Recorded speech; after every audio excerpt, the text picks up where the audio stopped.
Tyrese Halliburton with the game winner. We'll tell you how the Pacers came back to win game one on the road and how OKC can rebound and take game two. It's a finals edition of Locked On NBA Game Night. Let's go. When that final buzzer rings, you know it's time for Locked On NBA Game Night. All the post-game reactions to every game across the league, every single night, with insights only the hosts at Locked On can provide. It's the true NBA fans' one stop for all the action. Every game, every night. It's Locked On NBA Game Night. Tipping off now. Welcome to another edition of Locked On NBA Game Night. Every game, every night. We are part of the Locked On Podcast Network, your team every day. And we get game one of the finals here, John. Tyrese Halliburton with the game winner. My goodness. Today's episode of Locked On NBA Game Night is brought to you by FanDuel. Right now, new customers can get $200 in bonus bets when your first $5 bet wins. John, my goodness. I cannot believe it, and yet it makes perfect sense. Makes just perfect sense. Absolute. Not once again, the Pacers look dead. Once again, the Pacers like, oh well, just don't have it. This is what we expected. And then 3-4 minutes to go, and you're like, what? Well, no, wait a second. Oh wow, okay, that's another miss from OK. Oh, well, all right, they didn't. Oh. It's just this progression of like perfect Pacers basketball. It is insane to me. And yet I am the one person who has just been banging the Pacers drum aside from Tony East. Yeah, other than Tony East of Locked On Pacers. Watch out for them Pacers, man. They are dangerous. And yet they still, you find yourself in this amazement of like, they can't be doing this again. They cannot be doing this again. They can't be doing this against this defense. Tyrese Halliburton was in no way involved in this entire comeback. And it's like, oh yeah, here's the last shot, buddy. Boom. Of course he did. Look, unbelievable. Goonies never say die, and the Pacers never say die here, right? Is it what it seems like in this postseason as they get the 111-110 win over OKC on the road. By the way, thank you for making Locked On NBA Game Night your first listen today and every day. Look, we're going to be covering every single finals game here. We're going to dive deep into this one here. We're going to look at OKC, how they came back. The Pacers, how they came back. Tyrese Halliburton's game winner. What went on with OKC? The turnover. We got so much to talk about in this one, and we're going to be covering every single finals game right here. We are part of the Locked On Podcast Network, your team every day. So let's start with the comeback, John. They were down 9 with about 3 minutes left to go, and then a 12-2 run elevates them for that 1-point win. You said it, right? Like, this perfectly encapsulates the Indiana Pacers and how they've been this whole postseason.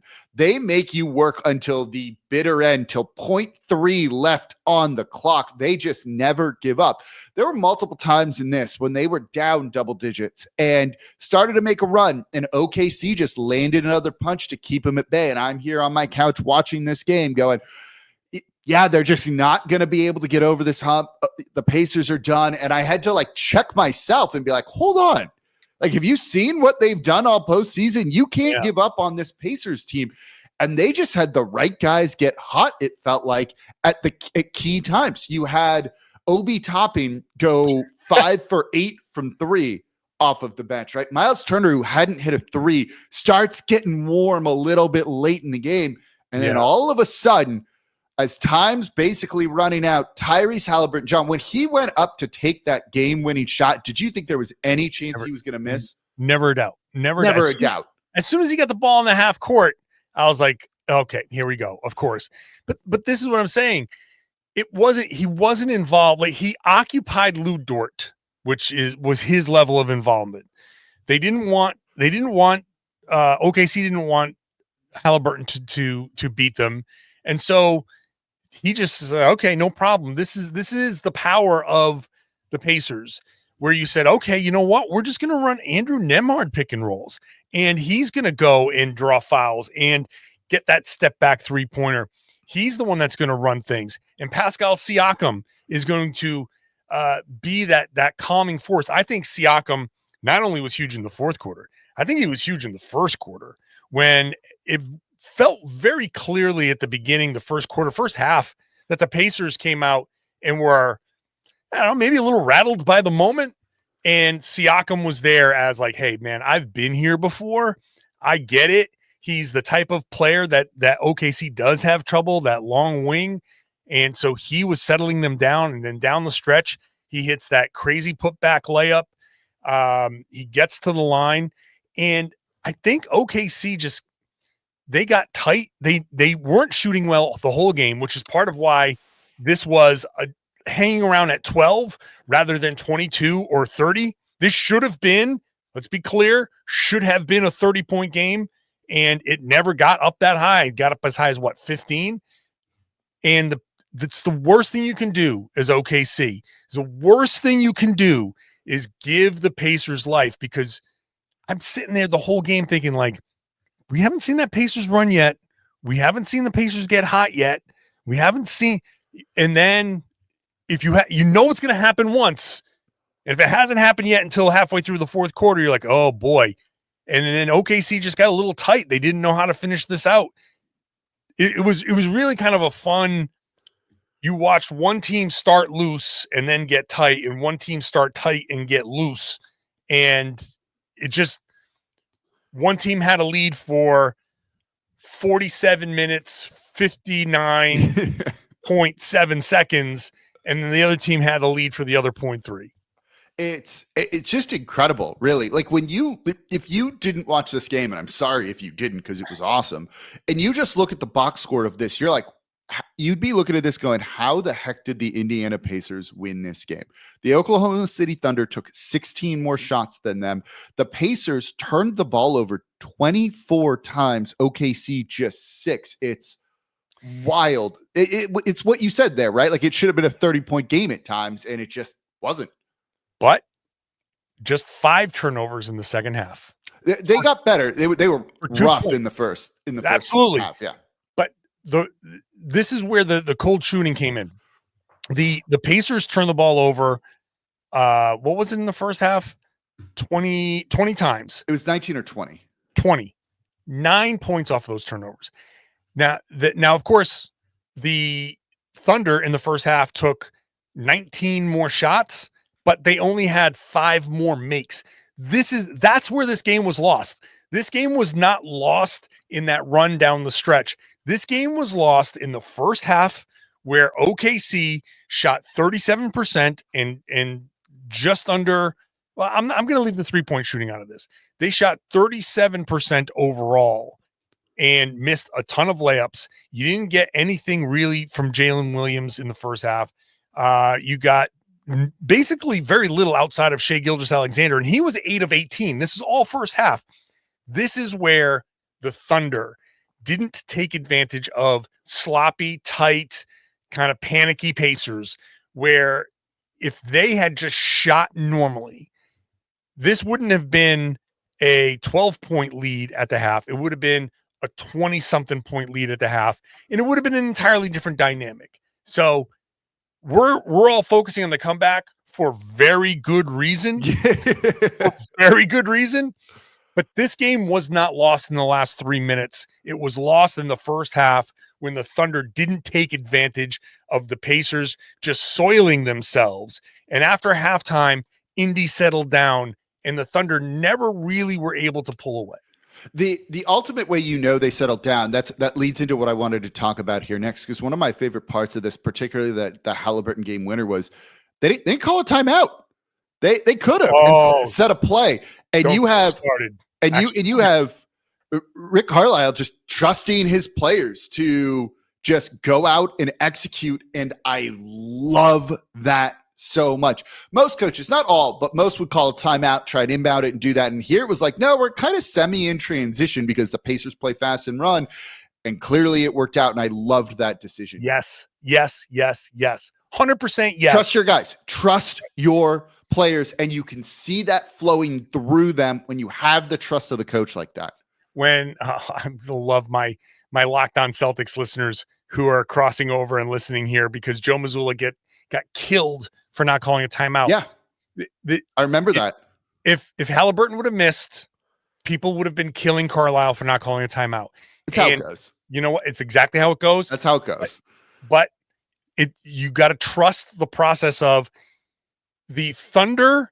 If you let them set their defense, no, you're done. Not scoring. That you are not going to score in 7 seconds against a set defense that's going to have everybody subbed in. You're not going to do that. Your best chance is it's cross matched. It's they just missed. You got the stop. And now OKC's like, okay, we're scrambling. They're like, oh crap, there's an oh crap moment. And you got to take advantage of that whole situation. What they did was exactly right, exactly perfect. And that's how Tyrese Halliburton, the new Mr. Big Shot, the guy is going to take that shot and is going to make that shot. That's why he got himself a really clean look, because in that chaos, even he can get himself free. So if he caught, they would have lost. I guarantee you they would have lost if they called that timeout. No, it's clearly that was the right. Obviously, we can look back at this and be like, yeah, that was the correct decision. Coming up next, let's dive into. I want to talk about the 24 turnovers for the Indiana Pacers, because I think there's some of that can get fixed, some of it can't. We'll break that down. That's coming up here next in today's episode of Locked On NBA Game Night. Today's episode of Locked On NBA Game Night is brought to you by FanDuel. The finals are awesome. Every night's going to deliver highlight-worthy performances, big momentum shifts, and can't-miss moments. So whether it's a game-winning shot or a breakout player, there's never been a better time to get in on the action. And FanDuel makes it easy to stay in the game before tip-off and live with player props, performance trends, and same-game parlays. Fans have more ways than ever to play smart and win big. Look, if you took the Indiana Pacers plus 9.5 or just outright on the money line, you're feeling really good today. If you took Shai Gilgeous-Alexander for more than 31.5 points, you're going to feel really good tonight. You could also combine those into one bet, a same game parlay for an even bigger payout. And maybe you're new to FanDuel. That's okay, because it's the perfect time to sign up. Head to FanDuel.com and place your first $5 bet. If it wins, you'll get $200 in bonus bets. Make every moment more with FanDuel, the official sports betting partner of the NBA. And thank you for making a Locked On NBA Game Night your first listen today and every day. We're here Monday through Monday, covering every single game, every finals game here. We're going to be doing deep dives on all these, bringing you all the insight you want between the games, adjustments, things like that. We're covering it all. But maybe your team's not in the finals. Maybe it's the draft time for you. Well, we got a show for that too. Locked On NBA Big Board. Make them your second listen today. NBA draft expert Rafael Barlow reacts to every workout, interview, and rumor leading up to the NBA draft. Find Locked On NBA Big Board on YouTube or wherever you listen to your podcasts. All right, John, I want to dive in a little bit on the 24 turnovers for the Indiana Pacers. Again, we talked about it. They got much better in the second half with that as they settled down. But early in that game, look, the last thing you want to do against OKC is turn the ball over. And they're very lucky it only led to 10 or 11. I forget what the number was. Fast break points for them here. 11. Like, they should have run, and just didn't here. But the turnovers happening in the first place I thought were interesting. And something that they were talking a lot about on the broadcast was when you get the ball down low to some of the bigs, whether it's Miles Turner, right, who had 6 turnovers in this game, or some of the other players here. You know, rather than going just up with the ball and basically dunking it, a lot of bigs tend to catch it, do a dribble, then go back up with it, essentially putting the ball on the court. And that's led to a ton of those turnovers that was killing the Pacers. That's a problem that I don't know if that's an easy fix for. Well, I think it's about getting early position in those particular cases. Now, I think there first of all, there were a lot of turnovers that they can eliminate just from Miles Turner. A bunch of his 3 of his turnovers were offensive fouls. So just be under control. Don't lower your shoulder and dislodge guys. So that's number one. Obi Toppin had a few turnovers, just panicky. Again, he had 3 in the game. He had 3 just whipping it back courts, like full court. So those were bad. And those can get cleaned up Easy, I think. So of the 20 first half turnovers, I think there's probably 7 or 8 just right off the top that you're like, those are easy to clean up. All right, so now you've got 12, 13, still not great. Not great, yeah. It's about early position, working for your space, and making sure that you have established your position. And if you haven't, then you got to get the hell out of there. So work for your space early. Hold your space. If you get the ball, you get it. If you don't, get out, move, set a pick, do something else. Don't continue to like get pushed further and further and further away. That's where a big like Miles Turner can get into trouble, because if you get that early space, you don't get the ball, and you keep like getting pushed further and further. When you get the ball, you are going to put the ball on the floor, and that's not what you want to do. You should either turn and shoot, or hand off, or just kick it and just reestablish yourself. So, but I don't even think that's the biggest culprit when it comes to the turnovers. I think it's just the discipline to understand where you have a passing lane and when you don't have a passing lane. And I think when they played that audio from Rick Carlisle, they actually for once gave like some insightful stuff where he's like, you cannot try to thread these passes against this defense. You cannot drive into traffic against this defense, where I think the Pacers normally get past that first line, draw a bunch of guys, and use the chaos that creates to find open guys, and then swing and really just operate in this crazy chaotic space with a defense in rotation. The Thunder aren't going to do that. They're going to steal the ball from you when you get into that spot. So it's discipline, it's spacing, and it's just understanding like, oh, we don't have it, reset it, try it again. And I also think, Indiana, and I'm going to pose this question to you in a second of like what's sustainable from this win for them, right? Indiana is going to look at this and be like, hey, we're not going to turn it over 24 times again. We're going to clean that up. They're also very well coached, who's going to really help with some of that stuff. And when that happens, they're going to feel pretty good going forward. I think both teams feel, obviously the Pacers feel good after game one, but I think OKC, and we'll start kind of shifting to them in a minute here, also feel pretty good about where they are with everything here. Do you think the Obi Toppin performance, and some of these other ones are sustainable for the Pacers going into game two? No, I don't. Yeah, I don't obviously. I don't think you should count on Obi Toppin going 5 of 8 from 3. But look, it's you have this potential for anybody on the Pacers to go off, but Obi Toppin taking 8 3-pointers, I think generally speaking, I'm okay with the Obi Toppin 8 3-pointer thing. Just like on the other side, I'm kind of okay with Lou Dort taking 9.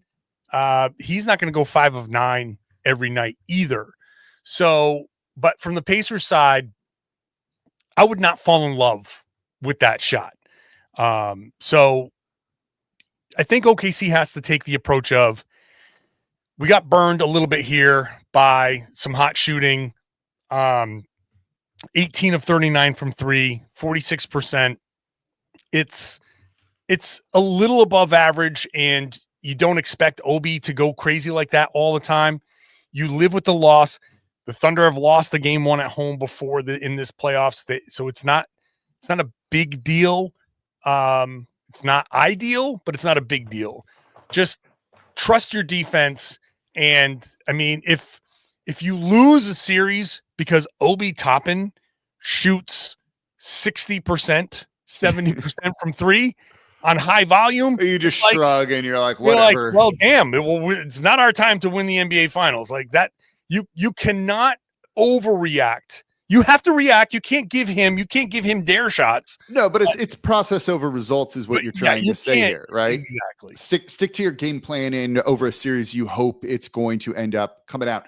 Also, before we switch to OKC, shout out Andrew Nembhard and some of the defense he played on Shai Gilgeous-Alexander, including forcing a miss that led to that game winner for Tyrese Halliburton. That was incredible defense there. But let's shift gears to OKC kind of for a minute here. Let's save Shai in a minute. Let's do this. The big, we could talk about adjustments, but it felt like an adjustment was made before tip-off, and that was the Thunder moving Isaiah Hartenstein to the bench, starting Cason Wallace. If you look at the plus minus for the Oklahoma City Thunder, there is one player who was on negative double digits, and the worst in terms of plus minus was Cason Wallace here. 3 of 9 for just 6 points. I get the idea of trying to go small and forcing, the Pacers to have to switch a little bit more, do different things like that. But did they overthink this one? It may have been a little bit of, but I'll put it this way also. He was a negative 13. He was minus 12 in the fourth quarter. So I don't want to, again, overreact to a guy who in the first quarter was, what was he? A +2, He was a plus in every other. He held his own, right? You know what I'm saying? But in the fourth quarter, maybe the fourth quarter, you go a little bit more of what got you there. And you had a lead, do what you do normally to hold on to that lead. So I don't know. I don't again want to overreact to the Pacers. The Pacers made a great comeback. No one was questioning this through the first 3 quarters. And then the fourth quarter came. Maybe the last couple minutes you go back to what works. But I don't think they overthought it. Fair enough. I'm not sure. I think you won 68 games. Maybe just stick with what got you there in the first place, and you can make that like adjustment we later. We can easily say that's kind of my take. Don't make the adjustment until you have to. Yeah, that's kind of my thinking of it, right? Like I'm not saying that's a fair point too. That's a fair point too.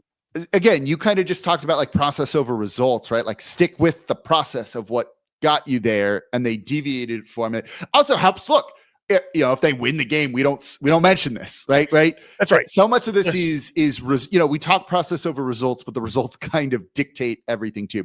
So coming up, let's switch gears to Shai Gilgeous-Alexander a little bit. How did he play? Let's look at what he needs to do a little bit more of. That's coming up here next in today's episode of Locked On NBA Game Night.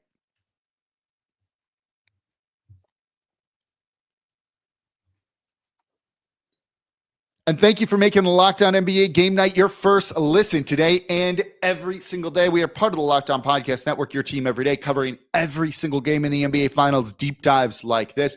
For your second listen, look, pick one. Locked On Pacers or Locked On Thunder. You're not going to go wrong with either one. I will be tuning into both of those shows today. Part of the Locked On Podcast Network, your team every day. 38 points for Shai Gilgeous-Alexander, but I don't know how I feel about it. Like, truthfully, I'm still kind of processing. We're recording like in the immediate aftermath of the game. But look, for a finals debut, they said it's the most points since Allen Iverson back in, what was it, 01, I think it was, or 02. That's pretty impressive. But that went well. Yeah, right. There were moments when I'm not so sure here. He eventually kind of got it going a little bit more, I thought, in the fourth quarter with 10 points, but they lost. Yeah. It didn't feel like a 38-point game from SGA. He did shoot better later. Look, if he hits one more shot, he shot 50% from the field. So I don't want to. Is it just that he didn't get to the line enough? Like, he got to the line 8 times, but six of those were in the fourth quarter. Yeah. So it was kind of quiet from him doing that, but like he was driving and attacking is the thing. Like it wasn't like he was just a passive part of this that like wasn't doing it. That's why I said I don't know how I feel about his game one here. I feel like it was a fine game one. It looks like a dominant game one, but I don't see him. It's weird to say a 38-point game wasn't dominating. No, but I'm with you. It didn't feel like he had complete control of this game. Felt like he was the only one doing anything. And he did what he did because you got 17 points on 31.5% shooting from Jalen Williams, and Chet Holmgren had 6 points, and you got kind of nothing from the starting.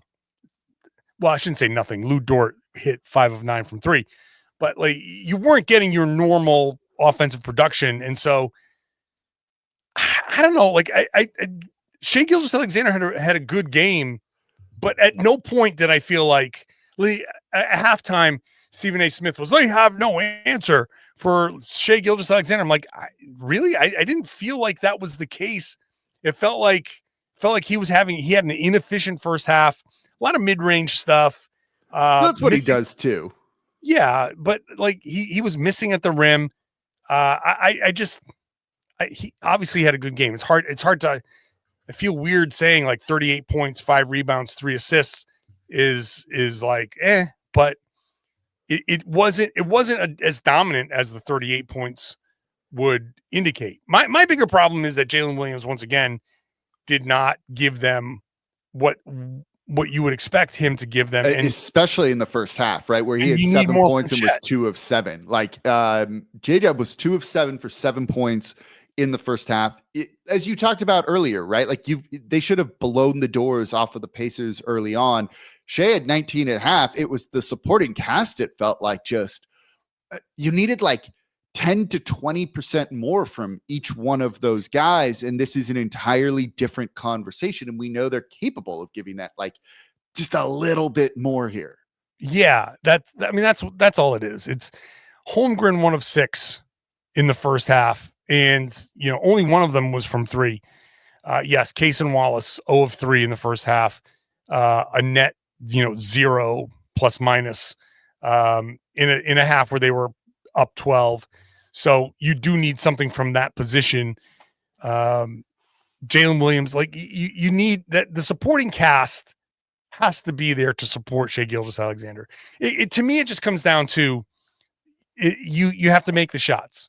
And I hate to boil it down to make miss, but if they make shots in that first half, they shot 37%.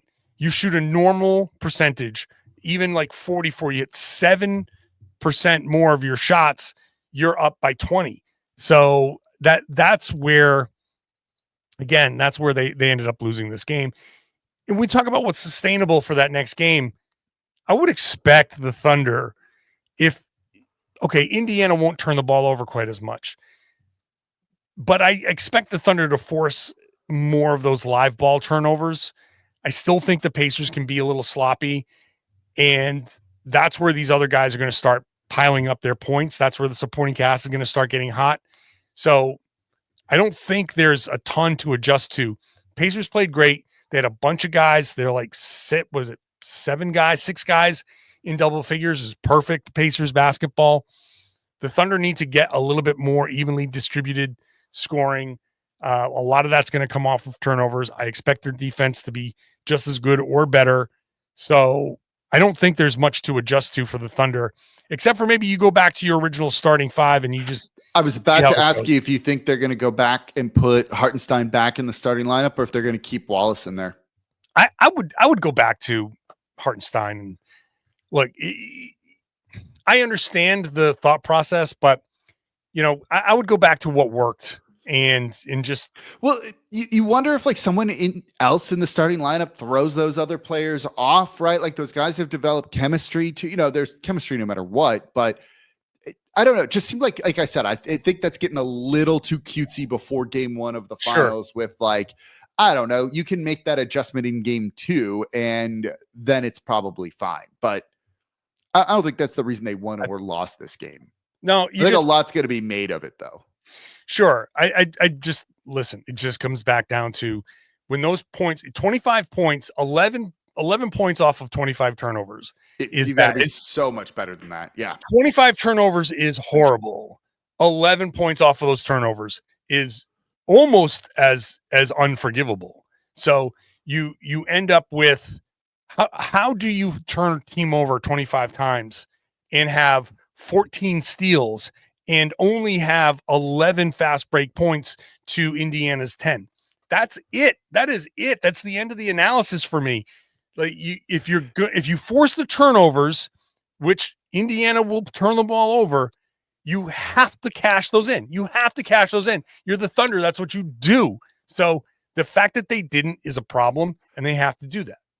I just pulled it up per Cleaning the Glass. I was like, let me check how bad the transition numbers for the Thunder were. Are you ready for some of these? Oh, yeah. Their offensive rating in all transitions, so this is off of steals and off of live rebounds. It's going to be like 60 something. 69.2. Like that's atrocious. Like I can't even begin to tell people who don't have like context around those numbers, like how bad that is overall. Let me see if I can pull the league average during the regular season. It's going a little bit slow, so I'm stalling for time here. Yeah.